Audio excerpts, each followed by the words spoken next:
क्योंकि भगवान कहते हैं कि बेटा अपने जख्म उन लोगों को मत बताओ जिनके पास में मरहम नहीं है। जिनके पास में मरहम नहीं है उनको अपने जख्म बता करके क्या मतलब? हो सकता है वो जख्म पर नमक छिड़क दिया जाए।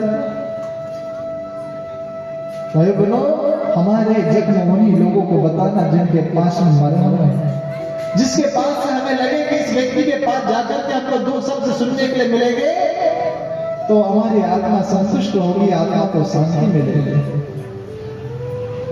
इसीलिए नारद जी ने कहा कि संसार वाले को, किस संसारी को मैं अपनी समस्या कहूं कि मनुष्य का जीवन मिला किस लेता और मनुष्य कर क्या रहा है। जब भी जीवन में समस्या आए भाई बहनों, तो अपने भगवान के सामने माथा रखना और अपने भगवान को सारी की सारी समस्या बता देना और खाली हो जाना, खाली हो जाना। क्योंकि ये पूरे संसार का ठेका आपने नहीं लिया है, आपने अपने घर परिवार का ठेका आप लोगों ने नहीं लिया है। लेकिन आज मनुष्य कितना तनाव में, कितना चिंता में, कितना शोक में, कितना परेशान घूमता है। अरे जीवन परेशानी के लिए नहीं मिला, ये जीवन तो प्रसन्नता के लिए मिला। अरे प्रसन्नता भाई बहनों हमारे पास में है, इस प्रसन्नता हमारे पास में इसलिए नहीं है क्योंकि हमने हमारे बच्चे के बच्चे का भी ठेका हमने लेकर के रखा है। जब व्यक्ति पैदा होता है तो पैदा होने के पश्चात उसको पता ही नहीं चलता कि वो कब घुटनों के बल चलने लग जाता है। उसे पता ही नहीं उसकी प्राइमरी कब खत्म हो गई, उसको पता ही नहीं चलता कि उसका मिडिल हायर क्लास और बैचलर डिग्री और मास्टर डिग्री कब हो गई। किसी ने बहुत अच्छा कहा है, क्या करे साहब सारे मायत कर गए, एमए किया, नौकरी मिली, पेंशन लिया और मर गए। वही बोलो, आज हम लोग चंचल करके देखो, आज हम लोग परेशान किससे है पता है? हमने अपना जीवन को जी लिया, अब बच्चों के जीवन सेट करने में लगे हुए हैं। अरे पूत कपूतों का धन संचय, पूत सपूतों का धन संचय। चिड़िया को देखा आप लोगों ने? देखा? हाथ खड़ा करो, कितने लोगों ने देखा? हाँ, लगभग सभी ने देखा। इधर भाइयों ने शायद नहीं देखा।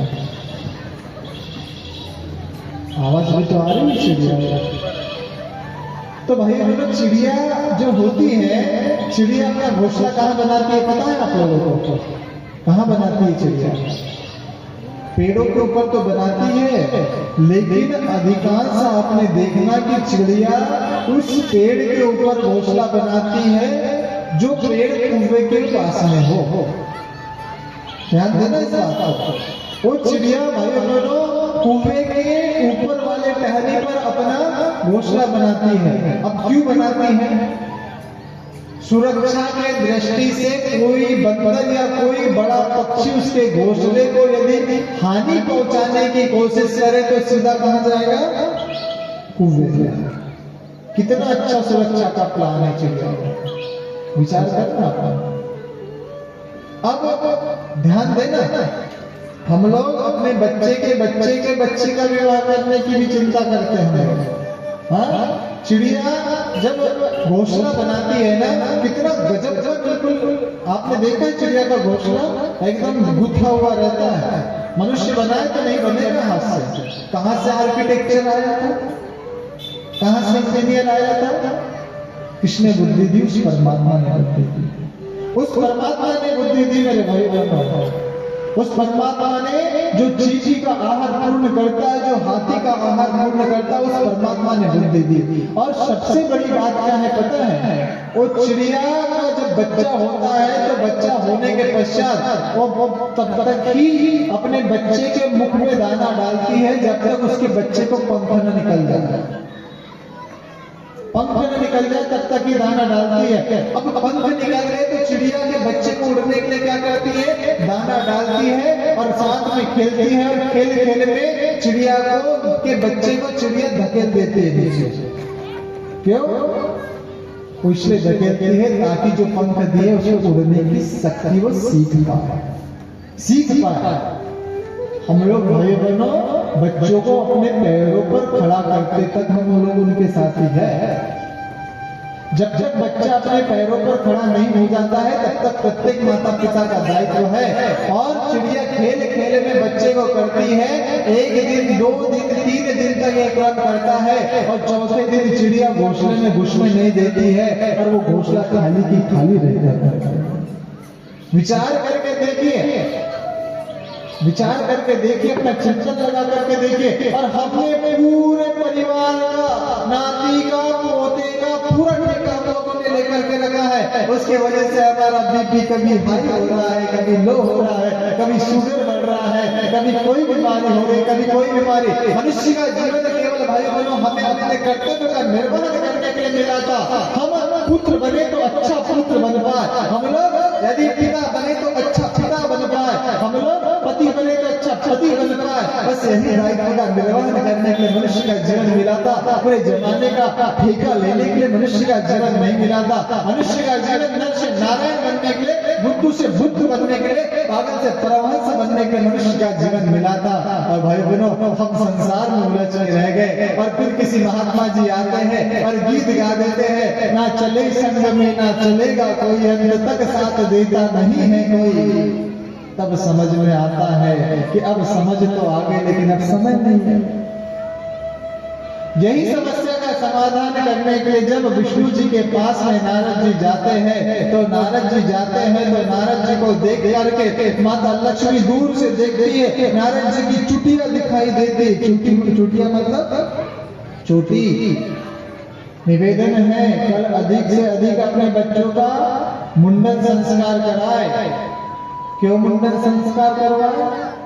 आप लोग विचार करना भाई बहनों।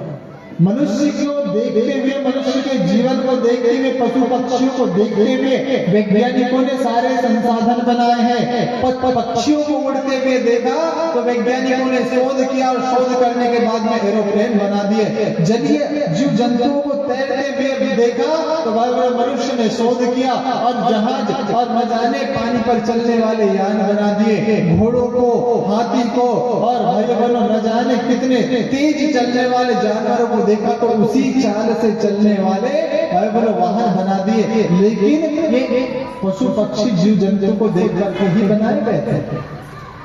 ट्रैक्टर बनाया जाता है 45 HP का, 45 अश्व शक्ति वाला ट्रैक्टर, 50 अश्व शक्ति वाला ट्रैक्टर, अर्थात पशु पक्षी जीव जंतुओं को देख करके ही तो ये यान बने। अब भाई बहनों जब नारद जी ने सोचा कि चलना चाहिए तो लक्ष्मी जी ने उनकी चुटिया देखी। हम लोग क्या कह रहे थे, अपने बच्चों का मुंडन कराए। क्यों मुंडन कराए? क्योंकि भाई बहनों टीवी आपने देखी, टेलीविजन देखा, टेलीविजन तो सब कुछ है। टेलीविजन में बहुत अच्छा 35,000 का टेलीविजन लाया है साहब, 56 इंच का, बहुत अच्छी। रिसीवर लाया है, सिग्नल प्राप्त करने वाला। एंटीना नहीं लगाया है। क्या नहीं लगाया? एंटीना, क्या कहते हैं उसको? LNB छतरी, वो नहीं लगाया है। अब हमने 35,000 का टीवी लाया, चालू क्यों नहीं हो रहा? बटन दबा कर देते, चालू क्यों नहीं हो रहा? अरे पता है 35,000 का 56 इंच टीवी लाया है, चालू नहीं हो रहा है। कोई विद्वान व्यक्ति है, अरे इसे कवरेज तो मिलना चाहिए, नेटवर्क तो मिलना चाहिए। नेटवर्क नहीं मिला, अच्छा नेटवर्क मिलना चाहिए। अब छतरी लगा रहे, एंटीना लगा रहे हैं। भाई बहनों जिस प्रकार वो सिग्नल ब्रह्मांड में व्याप्त है, उस एक एंटीना के माध्यम से कैचअप होता है, उसी प्रकार सब प्रवृत्तियां ब्रह्मांड के भीतर विद्यमान है। शिखा के माध्यम से जो भारतीय संस्कृति को मानने वाला, जो पुरोहित, जो परिजन, जो भारतीय भाई को शिखा रखता है, वो शिखा रखने के बाद में भाई उसके भीतर सब प्रवृत्ति आती है, उसका वो एंटीना भाई बहनों वो शिखा वो सब प्रवृत्तियों को केंद्रित करता है, उसका जीवन महान बनता हुआ चला जाता है। इसीलिए तो कहते हैं ना सुबह क्या, ओम तिष्ठ देवी शिखा मध्य तेजो विभ्रम पुरुषों में। ये यहाँ पर जो स्थापित कर लेता है उसमें शुद्ध भाव आते हुए चले जाते हैं। इसलिए मुंडन कराइए अपने बच्चों का, यज्ञ पवित्र कराइए अपने बच्चों का। यही संस्कार जब आपके बच्चे में रहेंगे, आपका बच्चा महान बन जाएगा। इसी चुटिया को जब लक्ष्मी जी ने देखा तो लक्ष्मी जी ने देख करके पुनः पहले ही अपने पति देव श्री विष्णु भगवान को बता दिया, सुनो ना नारद जी आ रहे हैं, और जब भी नारद जी आते हैं तो पूरे विश्व की समस्या को लेकर के ही आते हैं। क्या होता है, समझदार जो पत्नियां होती है वो पति को पहले से सचेत कर देती है ना। अब भगवान तैयार हो गए, और तैयार हो गए तो तैयार होने के बाद में जब आए तो आने के बाद में केवल एक अकेले नारद जी ऐसे थे जो भगवान के यहाँ कभी भी आया जाया कर सकते थे। उनके पास में बड़ा परमिट था, नारद जी के पास नेशनल परमिट, भगवान के पास में कभी भी आना जाना उनका लगा रह सकता है। अब भगवान ने क्या कहा, भगवान ने बहुत अच्छी बात कही, क्या कि हंसकर पूछा तब श्री हरि ने, हंसकर पूछा तब श्री हरि ने, ये ऋषि कैसे आए हैं, ये ऋषि कैसे आए हैं, ये ऋषि कैसे आए हैं, कहाँ कहाँ पर भ्रमण किया है, कहाँ कहाँ पर और क्या संदेश लाए,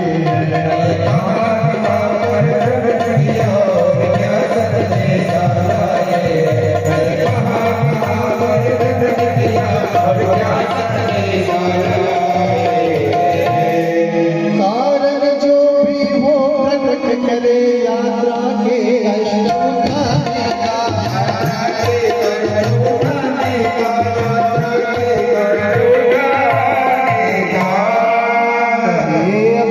कुछ काम पड़ा, कहिए अब कुछ क्या काम पड़ा, बैकुंठ में आ गए, कहिए अब क्या कुछ काम पड़ा, बैकुंठ में आ गए, कहिए अब क्या कुछ काम पड़ा, बैकुंठ में आ गए।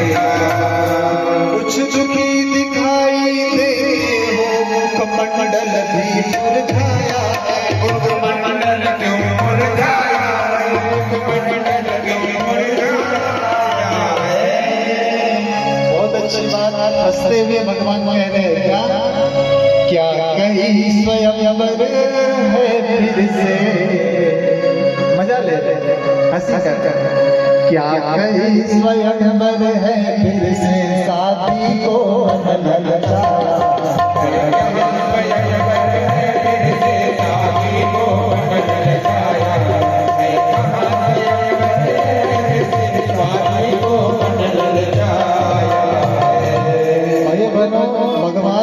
हंसते हुए पूछते हैं, बोले नारद जी क्या बात हो गई, विश्व संताप का समाधान करने वाले ऐसे घूम रहे हैं, उनके मुख पर न जाने किस प्रकार की ग्लानि आई हुई है।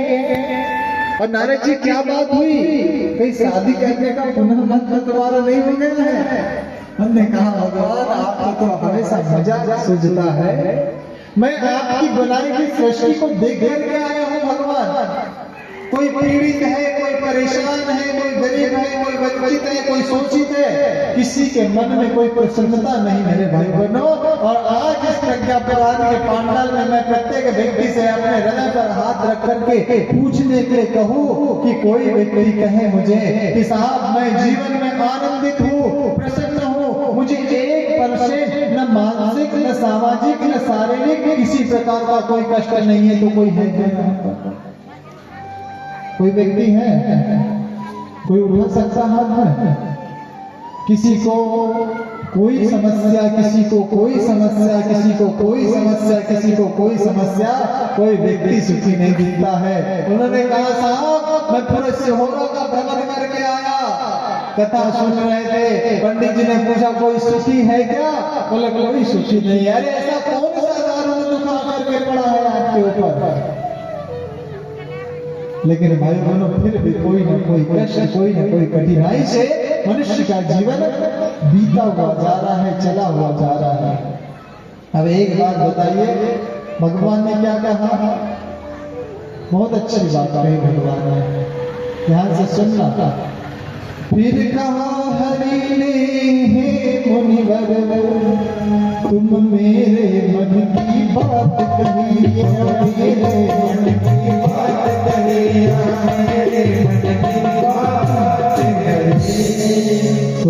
सचमुच भक्त शिरोमणि हो,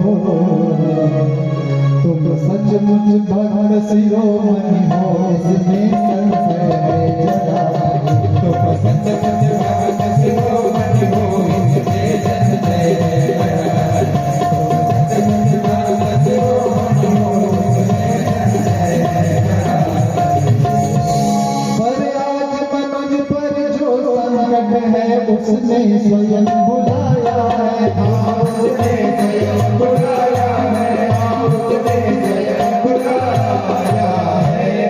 बनकर अधूरदर्शी उसने, बनकर अधूरदर्शी उसने निज गरिमा को बिसराया है। बनकर अधूरदर्शी उसने निज गरिमा को बिसराया है।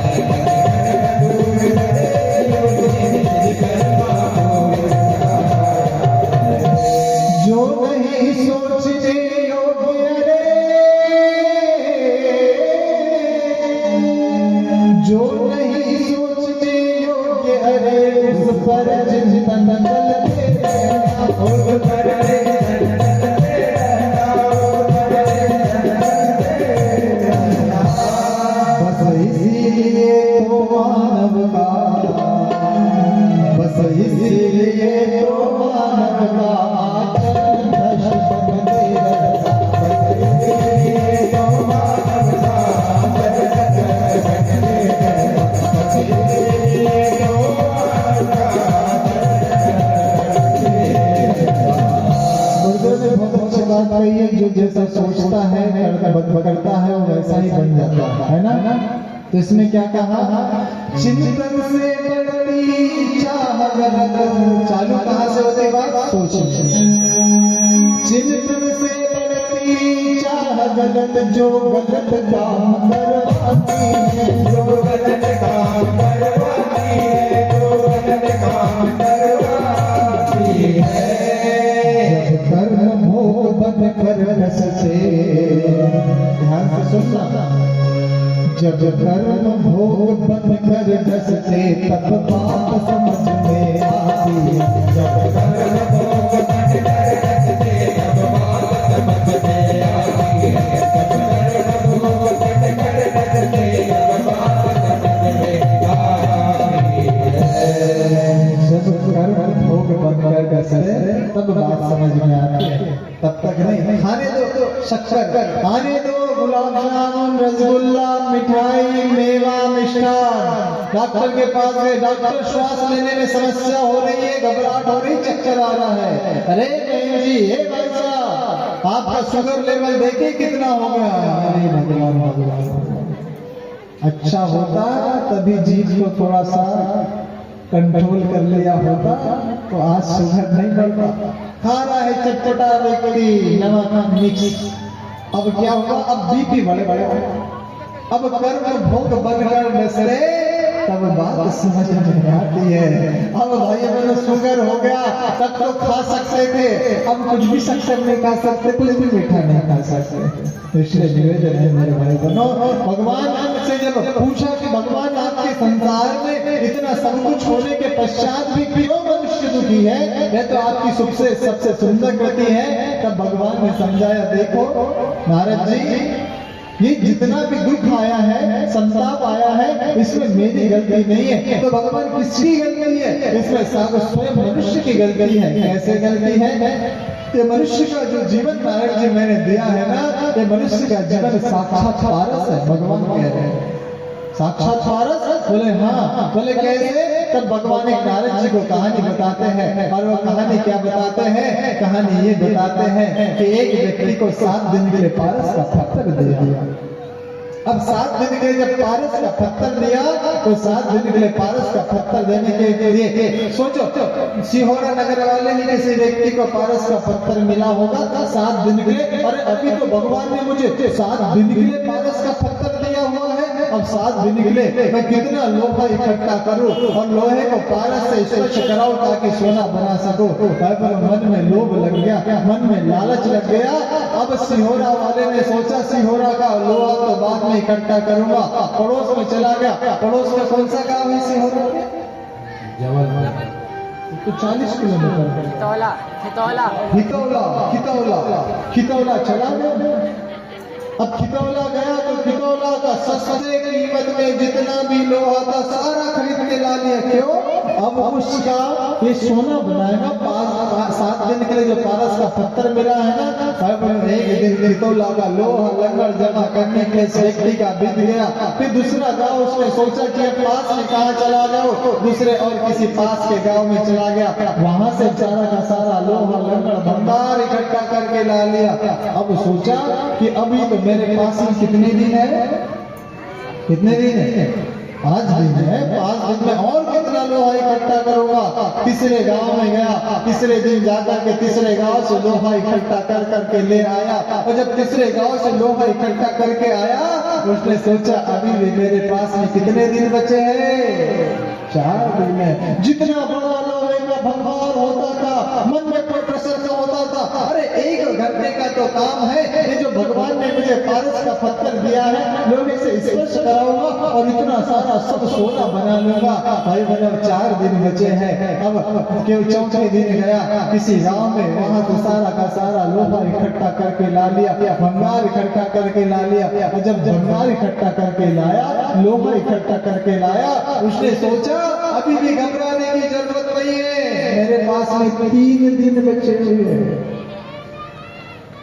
अब भाई दोनों 4थे दिन 5वें दिन और किसी गांव चला गया, वहां से लोहा इकट्ठा करके ला लिया। जितना लोहा इकट्ठा होता था, मन में प्रसन्नता आती थी, हाँ इतना बड़ा धनवान मैं बन जाऊंगा, कितनी अच्छी बात होगी। उसने सोचा अभी भी मेरे पास में कितने दिन है, 2 दिन बचे हुए हैं। अब 2 दिन बचे हुए हैं तो पास के किसी गांव में चला गया। और पास में कोई गांव है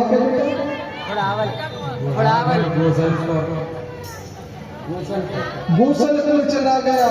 अब गोसलपुर गया तो गोसलपुर का सारे गांव वाले से बोला, सुनो जो भी लोहा जमा करना है सस्ते महंगे कीमत में मुझे दे दो, बदले में पैसा मुझसे ले लो, बस मुझे लोहा दे दो। 6ठे दिन जा करके गोसलपुर से सारा का सारा लोहा इकट्ठा करके ला लिया।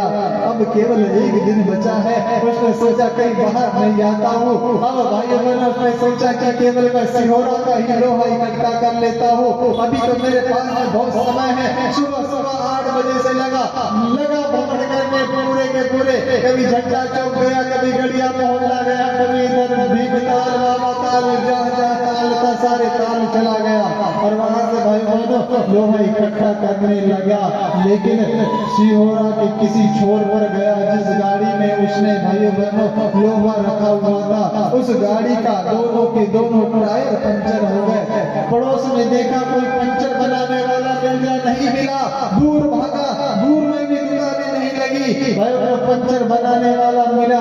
जैसे तैसे जो गाड़ी का पंचर बनाया, पंचर बना करके लोहा इकट्ठा करके रखा, पूरा बहुत बड़ा एक ग्राउंड लोहे का भंगार बना लिया। लेकिन अब तुरंत दौड़ते हुए गया, पारस के पत्थर को लिया और लोहे को स्पर्श करने लगा। भगवान आए, हमने कहा चेकआउट का नोटिस, टाइम इज ओवर, अब तेरे पास में समय नहीं बेटा। मैंने कहा था 7 दिन, इतने मिनट, इतने घंटे, इतने सेकंड के बाद में तेरा पारस का पत्थर ले लिया जाएगा। हम सभी के भीतर पारस का पत्थर वो आत्मा के रूप में सन्निहित है मेरे भाई बहनों। इस आत्मा के माध्यम से शरीर से न जाने कौन से श्रेष्ठ कार्य हम लोग कर सकते हैं। लेकिन हम लोग भी वो जो उस मूर्ख व्यक्ति ने जो लोहा इकट्ठा किया ना, हम लोग भी गाड़ी इकट्ठी कर रहे हैं, बंगला इकट्ठा कर रहे हैं, न जाने भाई बहनों साधन संसाधन भौतिक का सारे सामान इकट्ठे कर रहे हैं। अब सोच रहे इस भोग का हम भोग भुगतान कर पाएंगे। भगवान कहता बेटा टाइम इज ओवर, टाइम अब खत्म हो गया। चेकआउट का नोटिस आता है और राम लीला समाप्त हो जाती है और राम नाम सत्य हो जाता है। और जब राम नाम सत्य हो जाता है मेरे भाई बहनों तो क्या कहते पता है, क्या कहते हैं, मनुष्य का जीवन जब समाप्त होता है ना, तो मनुष्य का जीवन समाप्त होने के पश्चात मनुष्य पश्चाताप करता है। भगवान ने इतना सुंदर समय मुझे दिया था, 83,99,999 में से एक श्रेष्ठ योनि मनुष्य की मुझे दी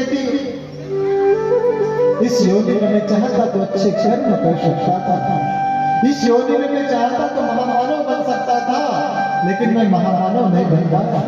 पशु पक्षी किसी की सुरक्षा नहीं कर सकता, किसी की रक्षा नहीं, सेवा नहीं कर सकता। तो मनुष्य के पास में सारी संभावना है, ये मनुष्य सब कुछ कर पाता है, लेकिन जब सपना बुझ गई तो मैं दिल में लगा है ना। वो गीत हम लोग सुनते हैं ना, जब गाड़ी घर से निकल गई तो घर से गाड़ी निकल गई तो घर से चला मुसाफिर। भाई बहनों, दो बातें होती है, एक समय और एक समझ। समय और समझ जब दोनों मनुष्य के पास में आ जाती, वो व्यक्ति महान बन जाता है। और जब समय रहता तब समझ नहीं रहती है, और जब समझ रहती तब समय निकल जाता है। इसलिए आप लोगों से मैं निवेदन करना चाहता हूँ, आप युवाओं से निवेदन करना चाहता हूँ। मैंने दूसरे दिन भी आपसे निवेदन किया था, अरे कथा सुनकर के आप तो पुनीत पावन हो जाओगे, आप कहीं भ्रष्टाचार करने जाओगे नहीं मेरे भाई बहनों। आप अब बहुत ज्यादा कुछ कर नहीं सकते, आपके घर के बच्चों को इस कथा में लाइए, आपके घर के नाती नाती को इस कथा में लाइए, आपके घर के बहू बेटियों को इस कथा में लाइए, आपके घर के युवा को इस कथा में लाइए। क्योंकि भाई बहनों, आपका भविष्य, आपके घर का भविष्य, आपके परिवार का भविष्य, हमारे समाज का भविष्य और इस राष्ट्र का भविष्य इन युवाओं के कंधे पर टला हुआ है।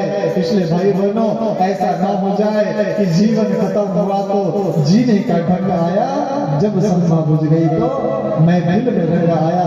ऐसा हम लोगों से ना हो, इसलिए भगवान से प्रार्थना करें कि हे भगवान, समय और समझ हमको साथ में देना, ताकि जीवन की गति बढ़िया से चलती हुई रहे।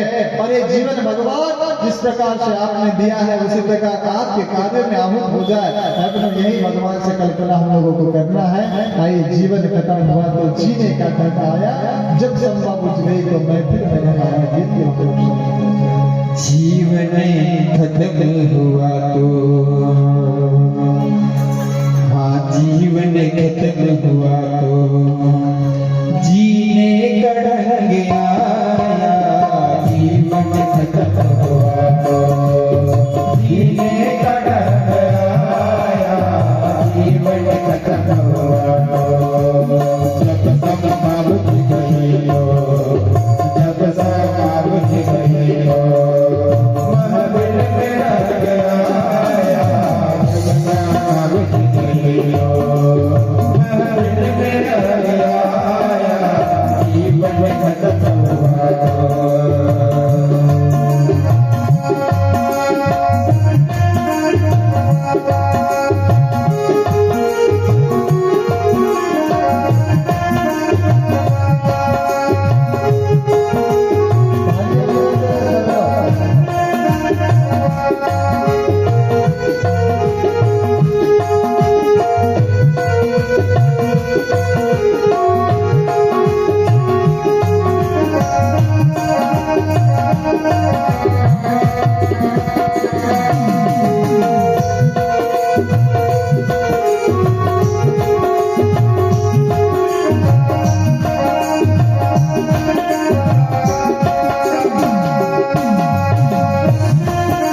बनता आयो के हाथ बनता वापस फिर गया आयो के हाथ बनता वापस फिर गया जीवन खत्म हुआ सीने लग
गया इसलिए आपसे निवेदन है कि कथा खत्म हो जाए उसके बाद में पता चले कि कथा सुनने जाना था, ऐसा ना हो।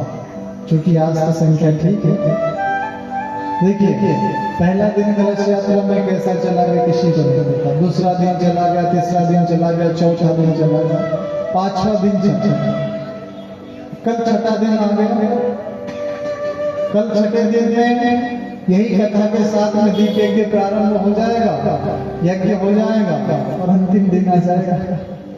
जिस प्रकार कथा का समय समझ में नहीं आता, उसी प्रकार जीवन का समय भी समझ में नहीं आता।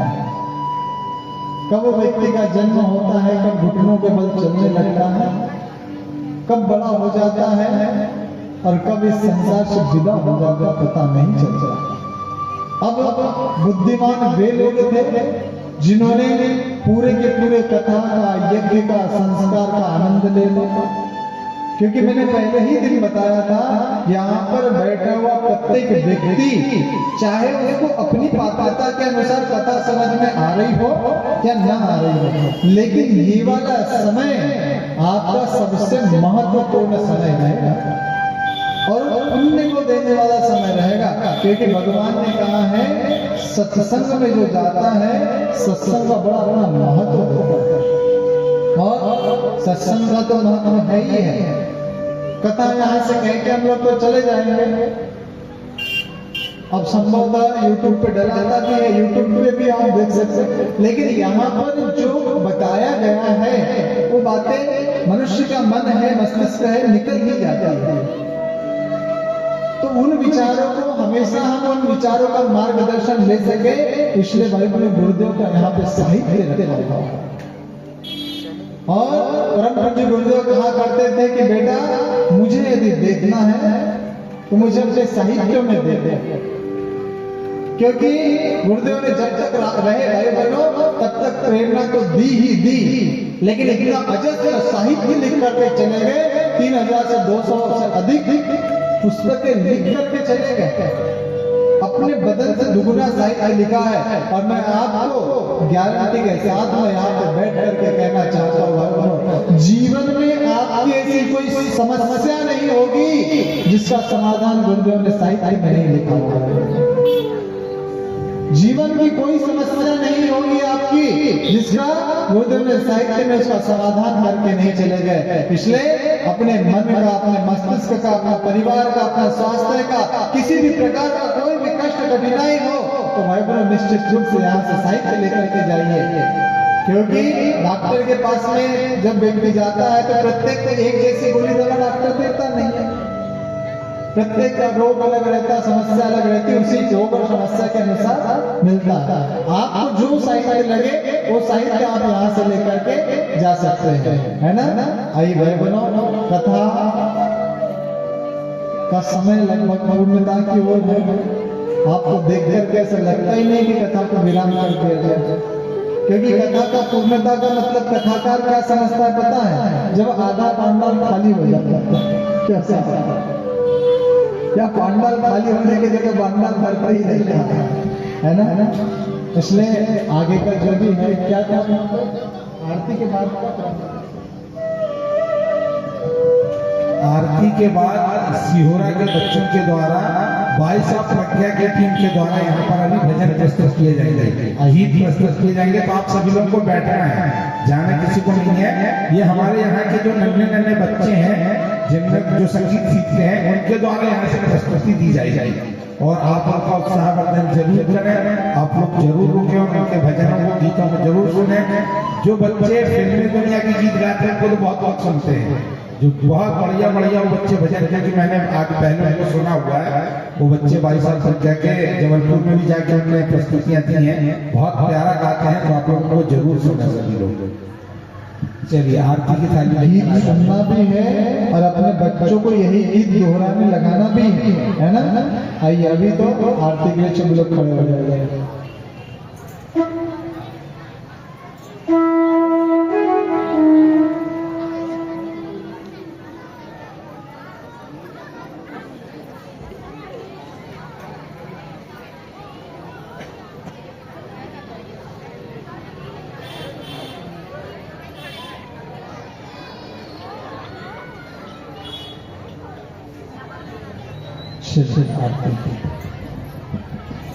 बोली बाबा क्या पुराण की जय, वीरमद गायत्री की जय, गुरुदेव की जय, माता जी की जय, सनातन धर्म की जय।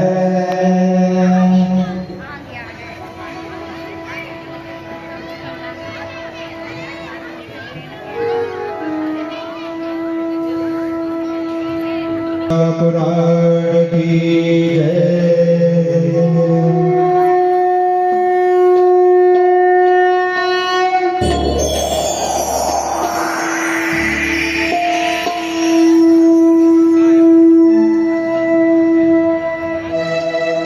श्री प्रज्ञा पुराण प्रभु जी की है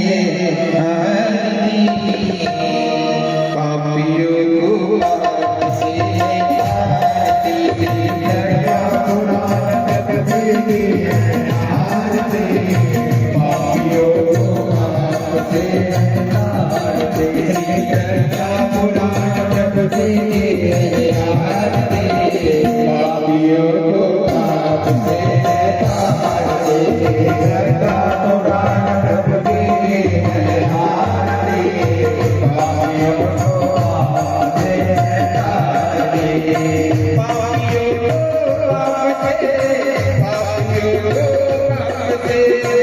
पापियों को आपसे पापियों को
आयु प्राण प्रजा प्रसुते